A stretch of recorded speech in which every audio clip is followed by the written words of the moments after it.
একজন হাফেজ হওয়া বা একজন আলেম হওয়া এতটা সহজ নয়। তার জন্য তার জীবনের সবচাইতে বড় বড় ত্যাগগুলো করতে হবে। তার মধ্যে সবচাইতে ছোট ত্যাগ কোনটা এটা জানেন?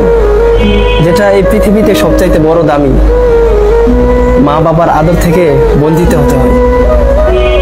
সেই ছোট্ট সময়ে, যে সময়টাতে বাবা মার সামনে হেসে খেলে বড় হওয়ার কথা, সেই সময়টাতে মা বাবাকে ছেড়ে হাফেজ হব, আলেম হব, আল্লাহর কালাম পড়ে, দেরি করো না মাগো তুমি সাজিয়ে দাও আমারে।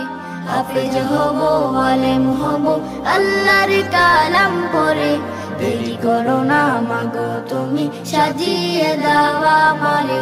হাফেজ হব, আলেম হব, আল্লাহর কালাম পড়ে, দেরি করো না মাগো তুমি সাজিয়ে দাও আমারে। 10 নেকি দেবেন প্রভু একটি হরফে, হাজার হাজার হরফ আছে পবিত্র কোরআনে।